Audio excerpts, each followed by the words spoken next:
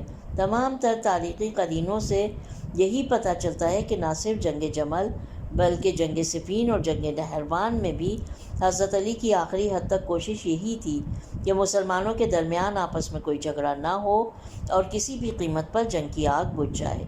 اوپر کے جملوں سے یہ پتہ چلتا ہے کہ حضرت امام علی علیہ السلام نے جنگ کے شروع ہونے سے قبل ابن عباس کی معرفت زبیر کو، جو کہ جنگ جمل کے 2 سرداروں میں سے ایک تھا، ایک پیغام بھجوایا تھا، اور حضرت علی علیہ السلام کا یہ کلام اس پر مؤثر ثابت ہوا اور وہ جنگ سے کنارہ کش ہو گیا، اگرچہ وہ بصرے کے بیابانوں میں سے ایک بیابان میں ابن جرموز نامی ایک شخص کے ہاتھوں مارا گیا۔ اس کلام کے آغاز میں حضرت علی علیہ السلام ابن عباس کی جانب رخ کر کے فرما رہے ہیں، ترجمہ پڑھ رہی ہوں میں۔ طلحہ سے ملاقات مت کرنا، اگر تم اس کے روبرو ہوئے تو اسے کسی ایسے گائے کی مانند پاؤ گے جس کے کانوں کے گرد اس کے سینگ پیچ کھائے ہوئے ہوں۔ وہ ایک سرکش اور سرفراز شخص ہے۔ Page number 223۔ وہ ایسا شخص ہے جو ہوا و حوث کی سرکش سواری پر سوار ہے اور کہتا ہے کہ میری سواری ایک بہت اچھا راہوار ہے۔ جی ہاں، حوث پرستی نے اس کی آنکھوں کو حق بینی کے معاملے میں اندھا اور کانوں کو حقائق کے سننے سے بہرا کر دیا ہے۔ طلحہ کو ایسی گائے سے تشبیہ دینا جس کے سینگ اس کے کانوں پر مڑے ہوئے ہوں، گویا اس بات کا اشارہ فرما دیا کہ وہ سرکش شخص ہے، یا دوسرے لفظوں میں یہ کہا جائے کہ وہ حق کو قبول کرنے اور سننے کے لیے کان ہی نہیں رکھتا۔ در حقیقت امام علی علیہ السلام نے اس جملے سے طلحہ کے بارے میں ایک دقیق اور گہری شناخت رکھنے کا اعلان فرمایا، اس کے دل و دماغ میں حق بات کے نفوذ کے عدم امکان کا اظہار فرمایا کہ وہ ہرگز صلح یا جنگ سے کنارہ کشی کے لیے راضی نہیں ہوگا۔ اگر آپ زبیر سے امید رکھتے تھے، اور بات کے حوادث سے یہ پتہ چلتا ہے کہ آپ کی امیدیں اس کی نسبت غلط نہ تھیں، فرماتے ہیں لیکن زبیر سے ملو کیونکہ وہ نرم گوشہ رکھتا ہے اور حق کو قبول کر سکتا ہے۔ البنو اریکہ کی تعبیر کا مقصد اس بات کو دیکھتے ہوئے کہ اریکتن کا لفظ طبیعت اور مزاج کے معنی رکھتا ہے، اور نیچے جو حاشیہ ہے اس میں بھی یہ بیان کیا گیا کہ اریکتا دراصل ارک کے مادے سے، اور اس کا مطلب ہے کسی چیز کو مکوں سے مارنا، اور میدان جنگ میں لوگ ایک دوسرے پر ہر طرح سے حملہ آور ہوتے ہیں، اس لیے اسے مارکا کہا جاتا ہے۔ ارکتا کا لفظ سجیہ اور انسان کے نفس کے معنی میں آیا ہے، جو کہ تغیرات اور تحویلات کا مرکز ہوتا ہے۔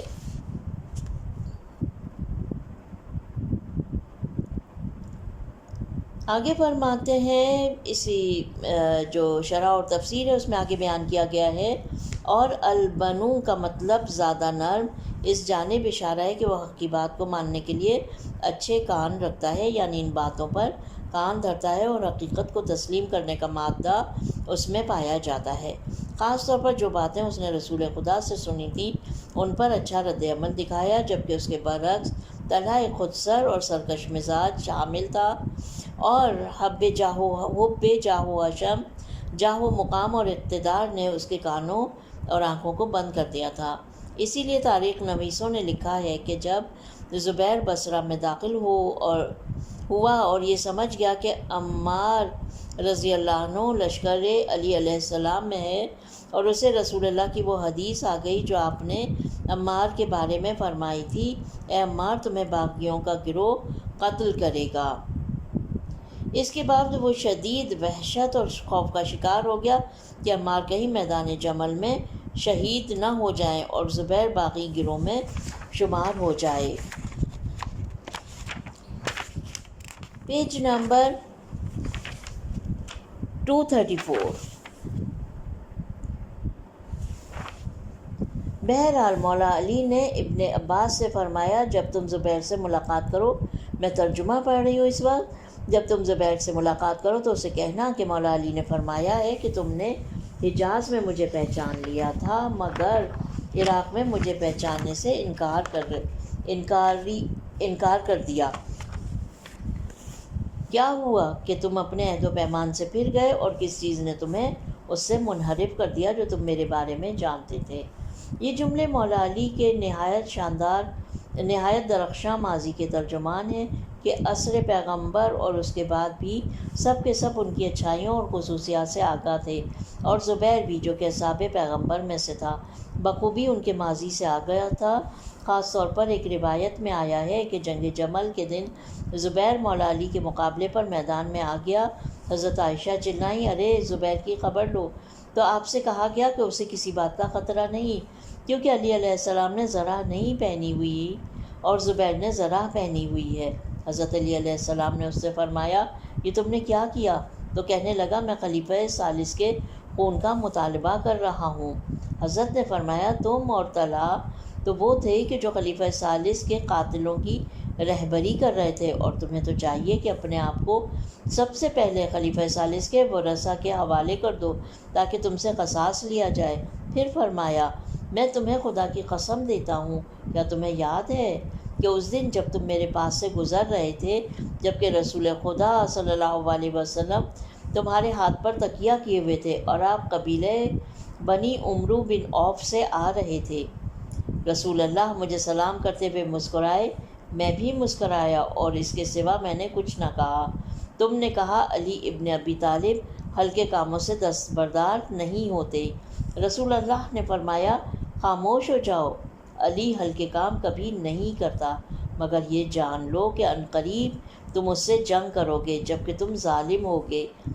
زبیر نے کہا انا للہ و انا الیہ راجعون، ہاں ایسا ہی ہوا تھا، مگر میں روزگار کی تلخیوں کے باعث بھول گیا تھا اور یقیناً میں تم سے اب جنگ نہیں کروں گا، اس نے کہا اور جنگ سے پیچھے ہٹ گیا اور حضرت عائشہ سے گفتگو کرنے کے بعد میدان جنگ سے نکل گیا۔ شرح نہج البلاغہ ابن ابی الحدید جلد نمبر 2 صفحہ نمبر 167۔ یہ ریفرنس ہے۔ مذکورہ جملہ ممکن ہے اس طرح کے مسائل کی طرف بھی اشارہ ہو سکتا ہے۔ یہ نکتہ بھی قابل توجہ ہے کہ زبیر بھی ان لوگوں میں سے تھا جو مولا علی علیہ السلام سے عشق کرتے تھے، حتیٰ کہ ثقیفہ کے معاملے میں مولا علی علیہ السلام کے دفاع میں کھڑا ہوا اور تلوار بھی نکال لی۔ Page number 235۔ لیکن اس کے مخالفین کھڑے ہوئے اور اس کی تلوار توڑ دی، اور خلیفہ ثانی کے 6 افراد کی شورا میں بھی زبیر نے حضرت علی کے لیے ہی اپنی رائے یعنی ووٹ دیا تھا۔ بہرحال ان مختصر اور دل ہلا دینے والے جملوں نے زبیر کی روح پر اثر دکھایا اور پھر وہ روز بروز اپنی اس راہ پر شک و تردید کا شکار ہوتا جاتا تھا جو اس نے چنی تھی، اور بالآخر وہ لشکر جمل سے جدا ہو گیا اور اپنے الگ راستے پر چل پڑا اور بیابانوں کا راستہ اختیار کیا، اگرچہ بعد میں ایک ظالم ابن جرموز کے ہاتھوں مارا گیا اور اتنی فرصت نہ پا سکا کہ اپنی خطا کی تلافی کر سکے۔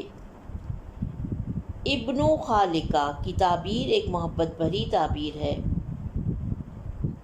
جو کہ جذبات اور محبتوں کو ابھارنے کے لیے حضرت علی نے استعمال فرمائی۔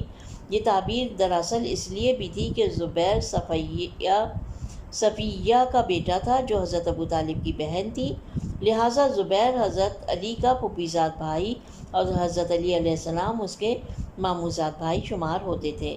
یہ چھوٹا سا جملہ در حقیقت ان تمام مطالب کی جانب اشارہ تھا جو رسول اللہ نے ساری زندگی میں مولا علی کے بارے میں ارشاد فرمائے تھے، مگر جاہ طلبی جو کہ جنگ جمل کی اصلی وجہ تھی نے کسی حجاب کی مانند ان حقائق کو زبیر سے چھپائے رکھا تھا، اور حضرت علی علیہ السلام نے اس مختصر اور معنی خیز جملے سے اس حجاب کو الٹ کر زبیر کو بیدار کر دیا۔ سید رضی رحمۃ اللہ علیہ اس خطبے کے ذیل میں کہتے ہیں، مولا علی وہ سب سے پہلی ہستی ہیں جن سے یہ حسین جملہ فما ادا مما بدا سنا گیا ہے۔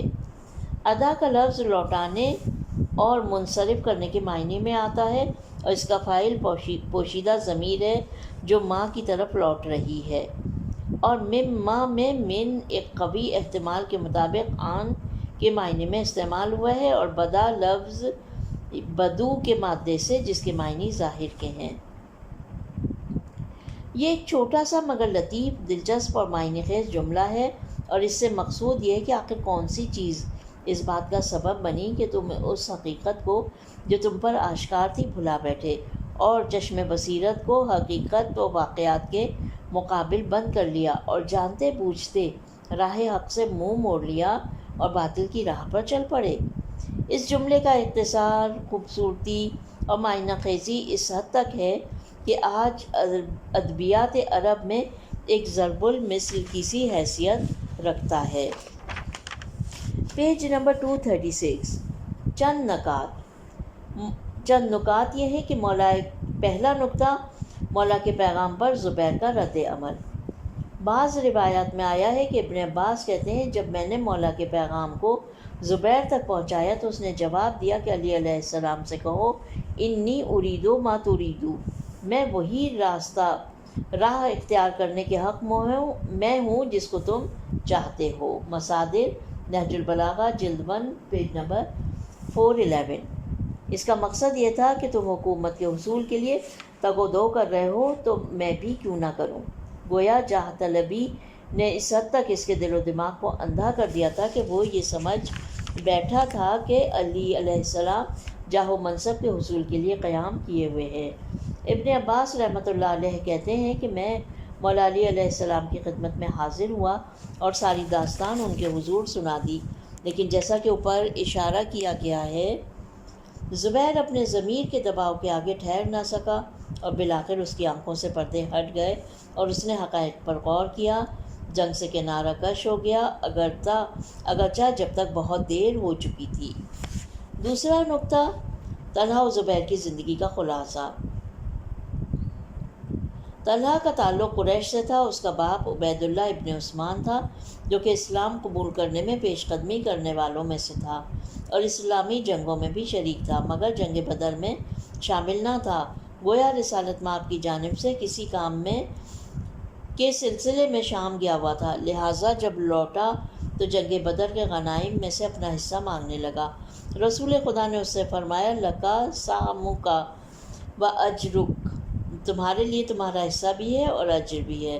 کہا جاتا ہے جب طلحہ و زبیر ایمان لائے تو رسول خدا نے مکہ میں ان کے درمیان صیغہ مواخات پڑھا، مگر ہجرت کے بعد طلحہ کو ابو ایوب کا بھائی بنا دیا۔ اس کے بیٹے سے نقل کیا گیا ہے کہ رسول اللہ نے احد کے دن مجھے طلحہ الخیر کا خطاب دیا۔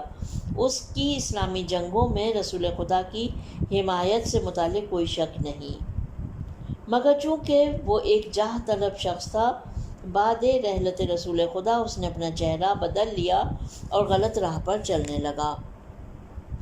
Page number 237۔ عصر رسول اللہ میں بھی گاہے گاہے اس سے کچھ نامناسب جملے سنے گئے ہیں، جیسا کہ در المنصور کے مطابق طلحہ سے روایت ہے کہ اس نے کہا کہ محمد صلی اللہ علیہ وسلم حکم دیتا ہے کہ چچا زاد بہنیں ہمارے سامنے حجاب کریں، مگر ہماری عورتوں سے ہماری علیحدگی کے بعد خود شادی کر لیتا ہے۔ اب تو جب وہ دنیا سے گزر جائے گا تو ہم اس کی ازواج سے شادی کر لیں گے۔ یہی وہ وقت تھا کہ جب ازواج رسول سے آپ کی رحلت کے بعد شادی کی حرمت سے متعلق آیت تحریم نازل ہوئی تھی۔ سورہ احزاب آیت نمبر 53۔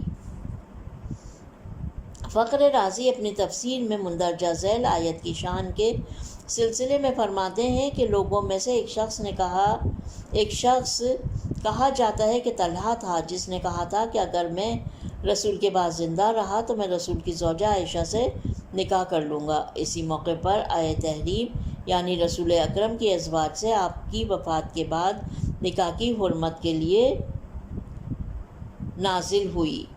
تفسیر فخر رازی جلد نمبر 25 صفحہ نمبر 225۔ یہ ریفرنس ہے اس کا۔ عمر کے شورا کے قصے میں ہم پڑھتے ہیں کہ اس نے طلحہ کی طرف رخ کیا اور کہا میں بولوں یا نہ بولوں؟ طلحہ نے کہ بولو، تم ہرگز کوئی اچھی بات نہیں کرو گے۔ خلیفہ ثانی نے کہا رسول اللہ دنیا سے چلے گئے جبکہ وہ تمہارے اس جملے پر سخت غضبناک تھے جو تم نے آیت حجاب کے نزول کے وقت کہے تھے، وہ مذکورہ جملے جو طلحہ کی زبان سے نکلے تھے۔ شرح نہج البلاغہ اس کا ریفرنس ہے۔ شرح نہج البلاغہ ابن ابی الحدید جلد نمبر 1 پیج نمبر 184۔ بہرحال وہ ان لوگوں میں سے تھا جو شدت سے خلیفہ ثالث کے مخالف تھے۔ اس نے خلیفہ ثالث کے خلاف بھی آگ کو بھڑکانے کا کام کیا۔ اسی دلیل کے تحت مروان نے اسے خلیفہ ثالث کے قاتلوں میں سے جانا، اور جنگ جمل میں جبکہ دونوں عائشہ کے لشکر ہی میں تھے، مروان نے طلحہ کا نشانہ لیا اور ایک تیر سے اسے مجروح کر دیا اور پھر اس کے بعد وہ مر گیا۔ مروان نے کہا میں نے خلیفہ ثالث کے خون کا انتقام طلحہ سے لے لیا۔ یہی جاہ طلبی کی ایک بڑی تعداد کے خون بہانے کا موقع یہی جاہ طلبی اس بات کا سبب بنی کہ وہ امیر المومنین کے خلاف جنگ کی آگ کو بھڑکائے، جنگ جمل چھیڑنے اور اس کے باعث مسلمانوں کی ایک بڑی تعداد کے خون بہانے کا بہانہ مل جائے، اور بالآخر اپنے ہدف کو بھی نہ پہنچ سکا جو کہ مقام خلافت کا حصول تھا، اور جیسا کہ ہم نے بتایا جنگ جمل میں مارا گیا۔ بعض نے تو یہ بھی کہا کہ امیر المومنین حضرت علی نے جو نصیحتیں زبیر کو کی تھی اسی سے مشابہت رکھتی ہوئی کچھ باتیں طلحہ سے بھی کیں، اور وہ بھی پشیمان ہوا اور جنگ سے کنارہ کش ہو گیا، مگر مروان کے تیر سے مارا گیا۔ مگر مندرجہ ذیل خطبے سے یہ پتہ چلتا ہے کہ یہ بات درست نہیں ہے، چونکہ خطبے کا مفہوم یہ بتاتا ہے کہ حضرت اسے ہدایت دینے سے نا امید تھے۔ Page number 238۔ ایک روایت میں آیا ہے کہ جنگ کے اختتام کے بعد جب مولا علی علیہ السلام اس کی لاش کے پاس سے گزرے تو فرمایا یہ وہی ہے جس نے میری بیعت شکنی کی اور امت اسلامی میں فتنے کی آگ بھڑکائی اور لوگوں کو مجھے اور میرے خاندان کے قتل پر اکسایا، اسے اٹھاؤ اور بٹھاؤ۔ لوگوں نے حکم کی تعمیل کی۔ امام علی جناب نے اس کے جنازے کی طرف رخ کر کے فرمایا طلحہ میں نے تو اس بات کو برحق پایا جس کا اللہ نے وعدہ کیا تھا، تم نے کیسا پایا؟ پھر فرمایا اسے لٹا دو، اور پھر چل پڑے۔ بعض ساتھیوں نے عرض کی یا امیر المومنین آپ طلحہ سے اس کی موت کے بعد گفتگو کر رہے ہیں؟ آپ نے فرمایا خدا کی قسم اس نے میری بات سنی ہے۔ بالکل اسی طرح جب کفار مکہ نے کے بے جان جسموں کو جنگ بدر کے بعد ایک کنویں میں ڈال دیا گیا تھا اور انہوں نے رسول خدا کی باتیں سنی تھیں۔ ریفرنس ہے احتجاج تبریسی سفینۃ البحار مادہ طلحہ، یہ ان بکس کا ریفرنس ہے جہاں سے یہ عبارت دی گئی ہے۔ آپ نے فرمایا خدا کی قسم اس نے میری بات سنی۔ بالکل اسی طرح جب کفار مکہ کے بے جان جسموں کو جنگ بدر کے بعد ایک کنویں میں ڈال دیا گیا اور انہوں نے رسول خدا کی باتیں سنی تھیں۔ سوال، اس موقع پر سوال یہ پیدا ہوتا ہے کہ رسول اللہ نے بعض اوقات تو طلحہ کی تعریف فرمائی ہے، بلکہ بعض کے بقول وہ ان 10 افراد میں سے ہے جنہیں آپ نے جنت کی بشارت دی تھی، یعنی عشرۂ مبشرہ میں سے تھے، تو پھر اس کے حق میں ایسی باتیں کیوں کر ٹھیک ہوں گی؟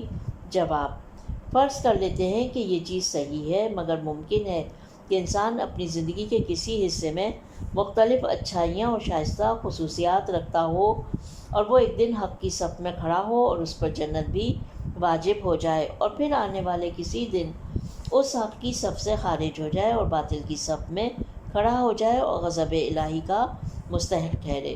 تاریخ اسلام میں ایسے بہت سے چہرے گزرے ہیں کہ جو اپنی زندگی میں ہی چہرہ بدل گئے اور صف حق سے باطل کی صفوں میں جا کھڑے ہوئے، یا باطل کی صف سے حق کی صفوں میں آ ملے، ورنہ کون یہ دعویٰ کر سکتا ہے کہ جس شخص نے اپنے اس امام اور پیشوا کے خلاف جنگ جمل کی آگ بھڑکائی، جس پیشوا کو سب نے رہبری کے لیے قبول کر لیا تھا اور پھر اتنے سارے لوگوں کے خون بہانے کا سبب بھی وہی شخص ہوا، کیا وہ ایک اچھا آدمی اور اہل نجات ہو سکتا ہے؟ یہ بات کیسے منطقی ہو سکتی ہے؟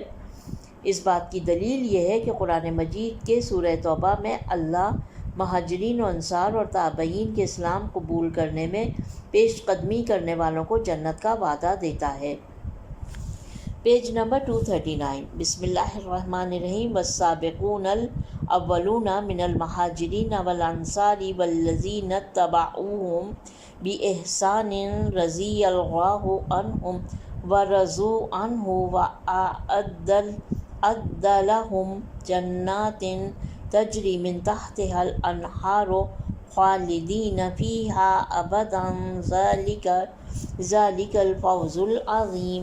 سورہ توبہ کی آیت نمبر 100۔ اور مہاجرین اور انصار میں سے ایمان کی طرف سبقت کرنے والے وہ لوگ جنہوں نے نیک نیتی سے قبول ایمان میں ان کا ساتھ دیا، خدا ان سے راضی اور وہ خدا سے خوش، اور ان کے واسطے خدا نے وہ ہرے بھرے باغ جن کے نیچے نہریں جاری ہیں تیار کر رکھے ہیں، وہ ہمیشہ ابدالآباد تک ان میں رہیں گے۔ یہی تو بڑی کامیابی ہے۔ یہ آیت تمام مہاجرین و انصار کو شامل کرتی ہے، جبکہ ہم جانتے ہیں کہ ان میں سے بعض افراد ایسے بھی تھے جیسا کہ عبداللہ ابن ابی سرح،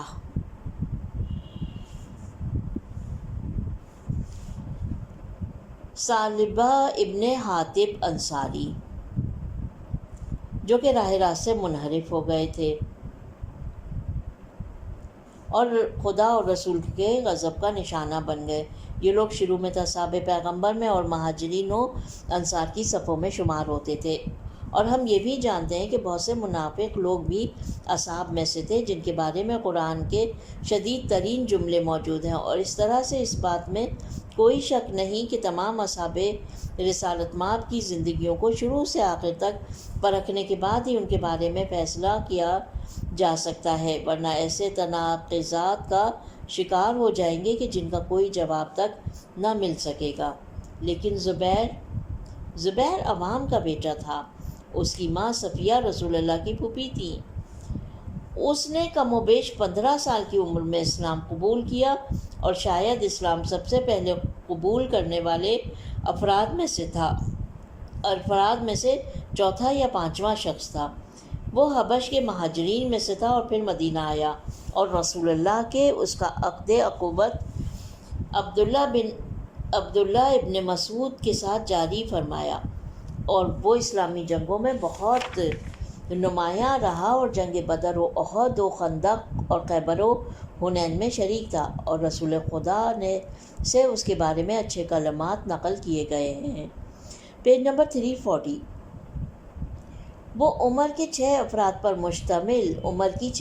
مشتمل شورا میں سے تھا۔ اس نے مولا علی کو ووٹ دیا، مگر طلحہ نے آپ کے حق میں رائے نہیں دی۔ افسوس کی بات یہ ہے کہ وہ بھی آگے چل کر جاہ و طلبی کے زیر اثر یا پھر طلحہ کی باتوں میں آ کر حق کے راستے سے منحرف ہو گیا اور مقام خلافت کو پا لینے یا کسی دوسرے عہدے کے حصول کے لیے طلحہ کے ساتھ مل گیا اور جنگ کی وہ آگ لگائی کہ جس میں ہزاروں افراد جل گئے اور مسلمانوں کے درمیان ایک بڑی دراڑ پڑ گئی۔